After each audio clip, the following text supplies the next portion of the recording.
Hello, my name is Holly Bess Kincaid. I'm a middle school art teacher in Harrisonburg, Virginia, in the heart of the Blue Ridge. I'm wanting to share with you today a few of my strategies in how to help my students read, write, and speak when they are in the art room.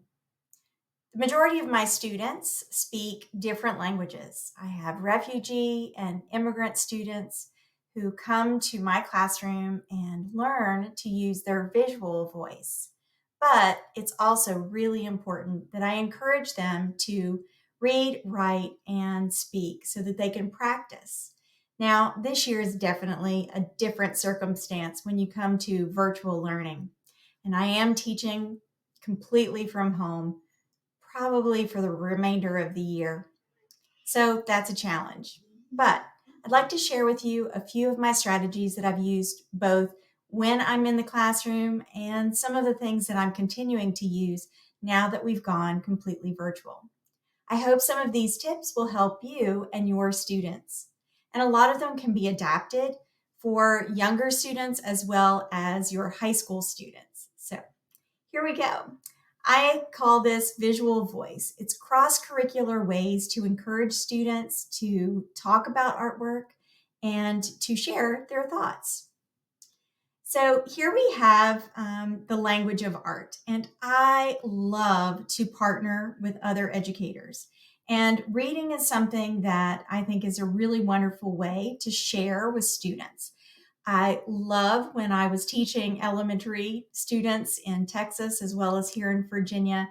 I would love to collect books that were either beautifully illustrated that I could use as a starting point or inspiration for art projects. And now that I'm teaching middle school, I love to read to the students while they're working. One of my favorite books to read aloud to students is A Nest for Celeste. It's beautifully written and it tells a story about a little mouse who was in the pocket of an apprentice to Audubon.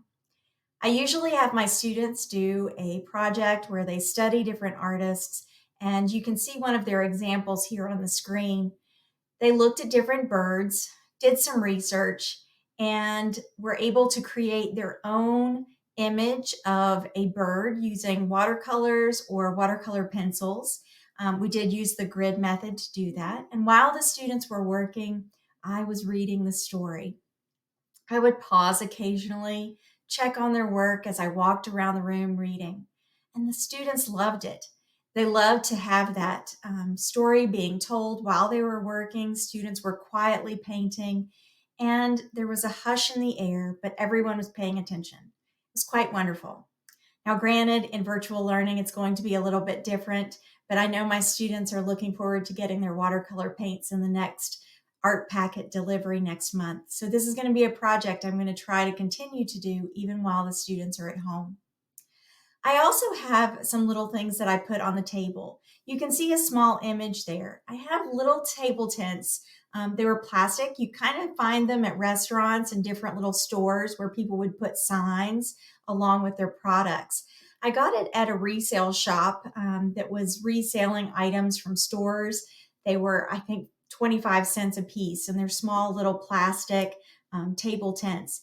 And I print these little directions and it reviews what the projects that we're working on, the standards, examples, and student examples of work that's been done previously, as well as some little tips and the directions to which the students are to follow.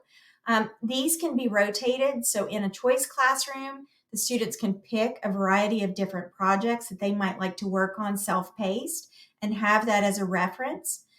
It's also wonderful for reference materials. So when students are working on a project that might have color theory, you can put the color wheel and color families strategy sheet in there, and students can use that as a reference. This is also a great strategy for administrators or any guests that are coming to your classroom. They can easily look at the table tents that are in the middle of the table and know what the students are learning about. That gives any guest to your room access to knowledge so that they can ask students questions about what they're doing. maybe give some input on some of the things that they're looking at, and kind of give some questions so that they can gear their discussions with students towards what they're working on. Gives them some background knowledge and helps meet the students one-on-one on what they've already learned. So it's a great way to kind of build confidence with the students because they can also reference that material when they're getting questioned by an administrator or a guest teacher that's coming to visit. So it's a wonderful way. I love using a library as well in my classroom. I usually have access to those books available for students. I'm working on building a virtual library of some of those books that kids will be able to access from home as well. That kind of gives you a little hint. One of my favorite community driven activities, and unfortunately that will not happen this year, but for 7 years, I partnered with our librarian and we invited guests to be able to read aloud to our students. And students were able to come and visit and hear books being read by a variety of different guest readers. Our Art Read Think Day has been a wonderful way for guests, including our mayor and college presidents, a variety of different people from different careers, to come and share. A lot of the books are from our school library, so students can actually check those books out after the event if they find one that they're interested in. Now, the readers come for only 15-minute time slots. I'm contemplating ways that we can do a virtual version where students can pop in and hear a variety of people reading, or maybe pre-recorded read aloud. So still kind of contemplating how we can do this in a virtual realm, but it is a wonderful event. Our newspaper and local TV have all covered the event, and I have a variety of resources available on my blog if you'd like to know more about the event. It's a wonderful way to bring a community together and invite guests to your building. It also encourages literacy for our students, as well as visual literacy, being able to look at images. We've had guest authors who've done graphic novels and a variety of things. So it's a wonderful, wonderful way to bring guests into your building and show off all of the things that the students are doing. We usually try to also have an art display, so it kind of ties along with Youth Art Month. And so it's been a great event. And I really encourage you to try Art Read Think Day. There is also a World Read Aloud Day that we try to sometimes collaborate and have that at the same time. Unfortunately, many times World Read Aloud Day is in the heart of winter or when we're taking a lot of our standardized tests. So we try to kind of adjust that a little bit, but we do think about the World Read Aloud celebration when we're doing our Art Read Think Day. Another thing that I like to do beyond reading and having access to books is writing in art. And there are so many different opportunities where students can do some writing exercises or do their art statements. So my students have done a variety of things that encourage them to write and make sure that they're practicing sentence structure and good writing techniques as they're going through and developing language. So they might write artist statements where they're describing their work. I usually give a artist statement sentence structure to kind of be able to differentiate if my students are still learning English as their new language when they're coming new to our country, or those students who are a little bit more advanced. They might have a guide that will help them to understand ways that they can describe their artwork and tell me a little bit about the elements that they did in creating the work, and as well as some concepts that maybe they were showing, whether it's the elements or principles that they're adding into their work. So it helps them to kind of think about how they might tell other people about their artwork. And it also gives me a little bit of insight when I'm looking and grading their work. I can look at their artist statement and get a little bit more insight into what they were trying to communicate. I do have reflective rubrics where I ask the students to give me a little bit of feedback and kind of self-reflect on what they did, what they were proud of, or perhaps what they would like to maybe redo or reconsider. Sometimes this also gives me a little insight in what they might want to learn about. So students will tell me that they want to learn how to draw people a little bit better, and then maybe they want some guidance in how to work on proportion. So the reflections sometimes are very telling for me to be able to, in a choice-based classroom, give the students some of those little tips or tutorials that will help push them to the next level. I also love to do a think about art activity, and I'll share you a little bit more about that in a minute. Art critiques and storytelling. So those are a couple ways. Writing in art can also be with vocabulary. I have a variety of little um, alphabets, and they kind of go through different terms that students might use in the classroom. These are posted with examples of what the words mean.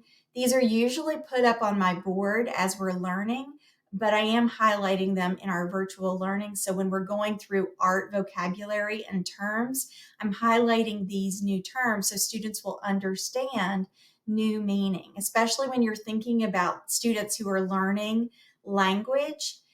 Terms like line weight.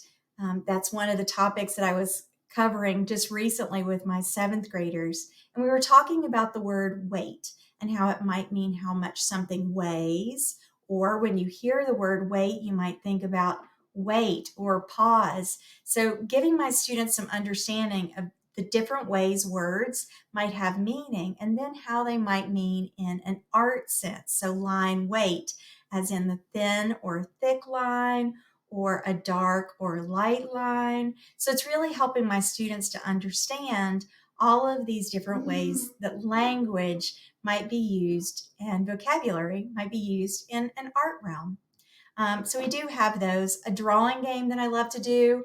I have a bunch of different drawing games. I even have a few of them here with me where I'll call out a card and students will have to hear the words and put those together in a quick drawing game. Fun for a quick beginning to any Google Meet or Zoom Meet that you might doing if you're doing virtual learning. And project proposals for my advanced students, usually later on in my middle school years, I would have the students write up some proposals of what they might like to create. And so those also will encourage the students to communicate through words what they would like to create and do in class. You can also see some student examples of students who are writing artist statements here, whether it's a simple description or a little bit more uh, elaborate as they're telling a story about an image and giving some storytelling in their work. A think about art activity that I do that is usually a week long. So I share with students a piece of artwork. And on Monday, Tuesday, Wednesday, Thursday, and Friday, they would do a little bit more. This is sort of a bell ringer activity. Now, granted, in a normal school year, I would see my students every day of the week. My sixth graders, it's every day for 9 weeks, seventh grade, every day for a semester, and eighth grade, every day for a year. My situation is a little different this year. My students are coming to me virtually twice a week. So I am in the process of making a few changes to this activity. But what students would do is on Monday, they're telling me what they see in the artwork.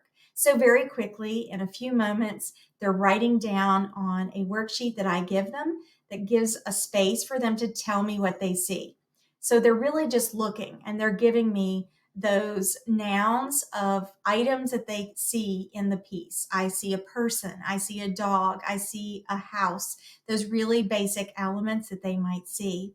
On Tuesday, they then go a little bit further and they're telling me how the piece might be created. They're kind of looking a little bit deeper each day. When they get to Wednesday, they're giving an interpretation of the piece. On Thursday, they're giving me a judgment. Now, what do you think about the piece? By Friday, they get to know the artist. I've been amazed as each year goes on. Usually by Friday, a lot of the students are so invested, they've already done the research, they already know who the artist is. So it's really fun to get students to look at a piece a little bit more in depth. You'd be amazed when students go to museums, and even us as adults, sometimes we walk past a piece of artwork so quickly. But this is really forcing them to spend a little bit more time looking at one piece of artwork. If you did this activity every day for the whole school year, imagine how many different artists and pieces of artwork you would be able to show to your students. It's a wonderful activity, and it really pushes them to think a little bit more about a piece of artwork that they may not be aware of. And you can kind of see the little worksheet here. It's a basic little template. I'd be happy to share that with you if you'd like, but I created it on canva.com. Canva is free to educators. You can also sign up with an educator account. That's what I've used to create a lot of my worksheets, and I have just the little basic space. Sometimes I might even leave the image blank so students can draw in what they see, which is also a wonderful extension to the activity. This can also be done as a sub lesson or a really quick lesson if you have those fire drills or different things that take a little bit of time and you come back to class and have 10 to 15 minutes to fill. This is a wonderful way to engage the students. You can quickly go to the Google Art Project or the Arts and Culture Project through Google and pull up a piece of artwork and very quickly have the students, because it is self-guided in that they are telling you what they see. And once you teach them how to do the different steps, they are ready to go. So it's a wonderful activity that you can kind of have in your tool belt to be able to ask the students inquiring issues and ideas about artwork and get them to really talk about pieces that they might see. When it comes to having students speak, sometimes they get a little bit shy, but this is wonderful. There are some ways that you can trick kids into having fun and talking about artwork. So there's a lot of different ways that I have. Some of them are ChatterPix, which is an app for an iPad. It's a wonderful way that you can have artwork actually speak. And there's some other little ways that you can do constructive chatter, as I like to call it. Crankies, which I'll show you, and some descriptive drawing challenges. So descriptive drawing. This is another lesson that I love to do where students are pairing and sharing. I know in our world of COVID, I look at these pictures and I long for the days that we can be back in that situation. But you can see two students. One person is looking at a piece of artwork and the other one is listening. One is describing what she sees, the other is listening. She can ask questions that might help her get a little bit clearer idea of what the person is describing. Her challenge then is to draw what she hears, to think about the information that is being given to her and be able to create using crayons or pencils a very quick sketch or composition that might represent the image that was being described to her. So students are having to be really good listeners, and they're having to ask those questions that might give them a little bit more information. Students are actively looking, they're questioning, they're describing, they're listening. And then they switch and take turns with a different piece of artwork. I tell them, don't let them see. It's a secret. So it becomes a game. Students love this and they actually ask to do it again and again. It's a wonderful activity when you have those 10 to 15 minutes that you need to fill. And I always keep a little file folder of those images quickly ready to go. I'm contemplating some ways of doing this in a virtual learning environment where I might describe some of the images and have the students do that. Or if we can do breakout rooms, having students pair and share, one person describing and showing them a secret piece of artwork, and then they go back and do a description of that piece. So there's a lot of ways that I think that you can make this into a virtual learning activity and game that students will love. And then they can share on their camera. ChatterPix, and I would show the video, but I'm going to kind of skip. ChatterPix is an app where students will draw and actually speak and record themselves talking. I did a History Speaks activity with my students where they created 3-quarter portraits of historic figures, they then had to act as if they were the voice of that person. This was a way I tied in with the social studies classes and what they were learning. They were learning about some early American and colonial history, and the students were able to then record as if they were giving the facts of the life of that person. Students got to choose the figures that they wanted to represent. They did their own research, and then they recorded 30 to 60 minutes of a voice recording speaking as if they were that individual. Kids had a lot of fun, and even some of my special needs students, they were loving it. I've also used Chatterpix with a lot of students who struggle to write artist statements, and they will record their artist statement where they're describing their artwork for me in a story format. It's a wonderful activity. You can also do this with video recording as well. Crankies. If you have not heard of Crankies, it's an old art form. We actually invited an artist from Pennsylvania to come down to our school, and you can actually see a little glimpse of one of her Crankies. A Cranky is a scrolling box story. Imagine a moving picture on a scroll and in a little box where you crank the scroll and have it roll through. I had my students create their own Crankies after they were inspired, and you can see here is one of those Crankies. The students created a 20-foot scroll. They worked together collaboratively to create it, and then they presented and recorded the scroll. And here's a little glimpse of the video. Five Can Call the Toad Prince by Claire, Christian, Heaven, Ian, and Riley. When Fiacacaa was born, his mother was a queen and his father was a king, but the baby looked just like a toad. Of course, no one said anything about the way he looked. Still, everyone called him Cacaw, which means toad. It even sounds like... So you can kind of get the hint. It was a recording of kind of how the students would go through. I'm going to move this up so I can go back just a little bit and tell their story. We actually presented this in an auditorium format for an audience. So it was a way that you could really have the students, they loved working together. They got to choose their own stories. We got folk tales from around the world, and students got to highlight the different stories from different cultures that they chose. And it was a lot of fun to see as they developed. We did look through storyboarding and how the students might create their story and kind of divide it up into a variety of maybe 10 to 20 frames to be able to tell their story. Students had different roles. Some of them were working on coloring, drawing, developing the story, writing up the script, and then also those who are reading or helping to move the scroll in perfect time as the story was being told. If you've not heard of Crankies, look them up. They're a wonderful way to get your students collaboratively working and presenting their work to an audience. And you can kind of see here a little bit of the storyboarding as they are building. We created a Cranky box that has been able to be reused year after year.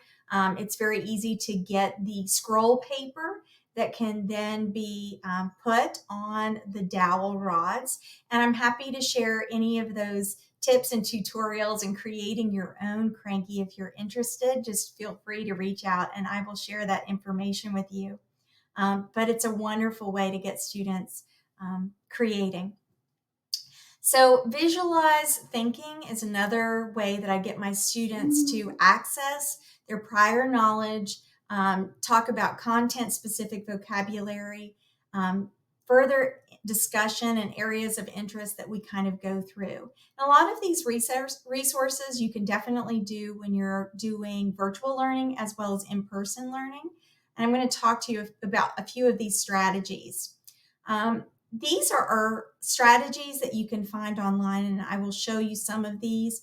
Once you teach students to do some of these ways of talking about artwork, you can repeat it again and again. I find that once the students learn these strategies, they're more willing to share and they know what to expect. So for example, colors, shapes, and lines. This is really basic. Students are looking at a piece of artwork. They are telling you what colors they see, what shapes they recognize, what lines they see. You can do this for any type of artwork, whether complicated or simple.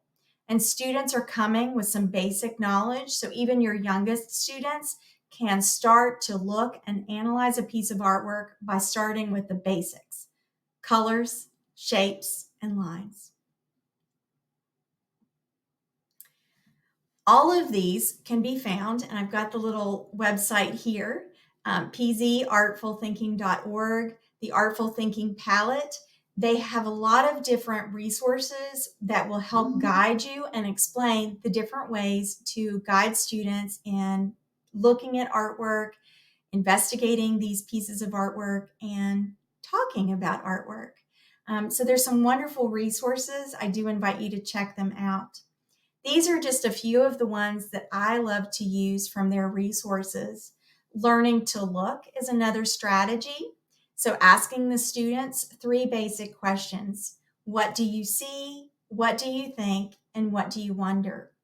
It can go for any piece of artwork that you're looking at and inviting them to do those same 3 questions.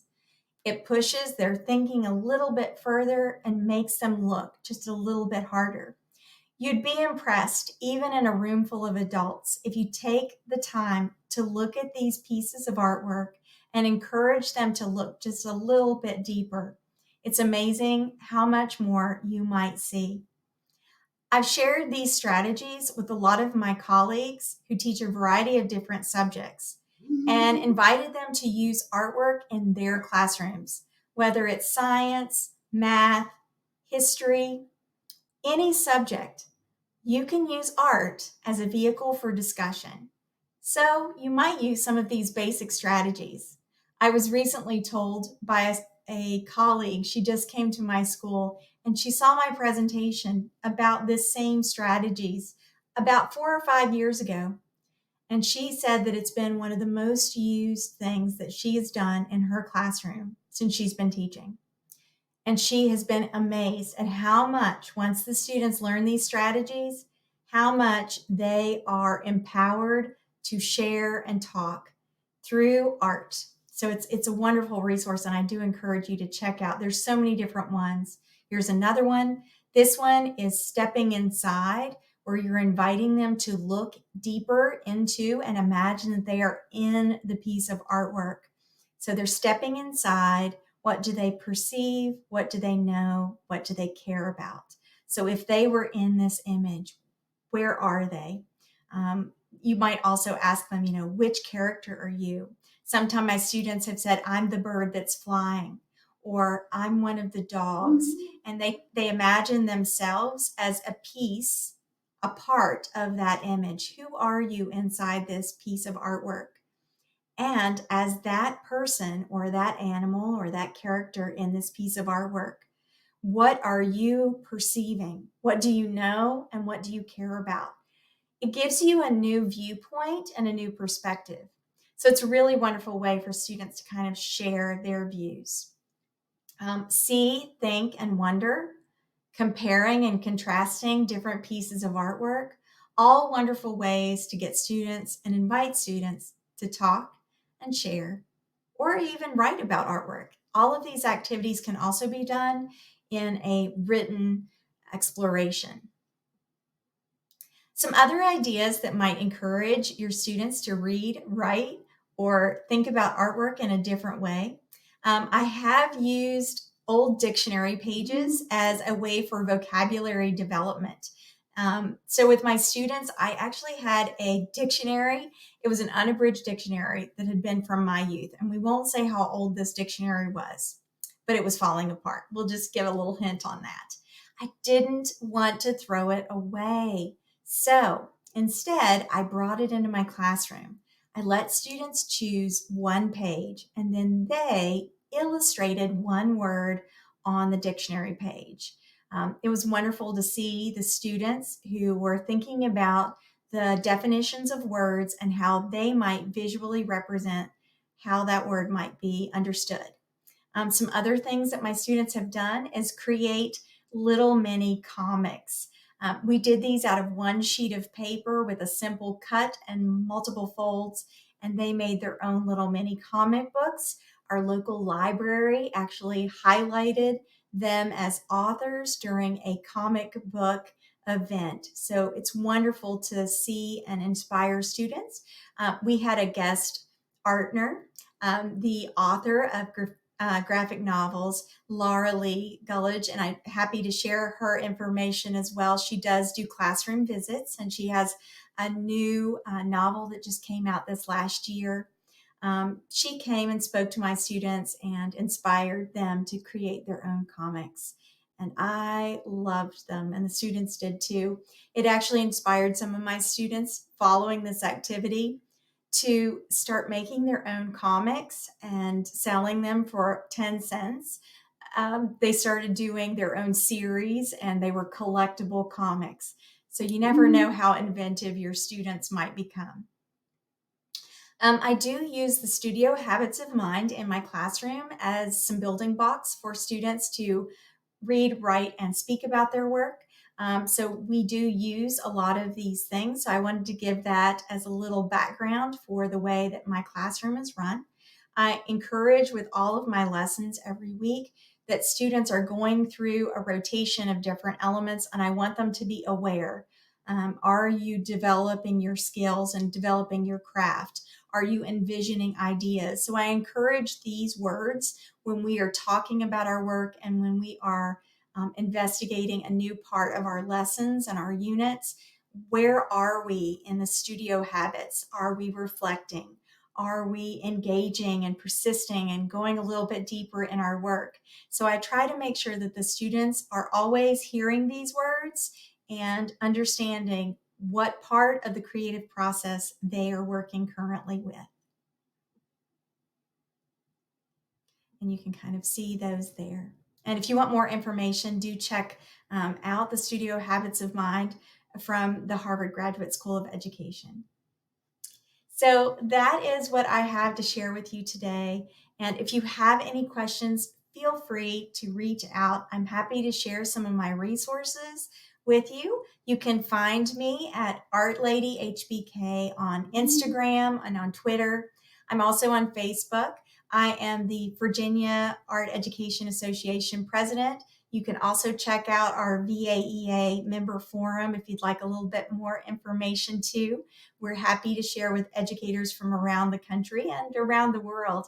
I invite you to email me as well, hollybess@gmail.com. Thank you, and I hope you found some resources or some things that might spark a little bit in your classroom, whether it's virtual or in person. If you use any of these ideas, I would love to see them in action, or give a tweet or a post. I'd love to see what you're doing with your students and how you've used these techniques in your classroom. Thanks for watching, and stay creative and stay safe. Bye for now.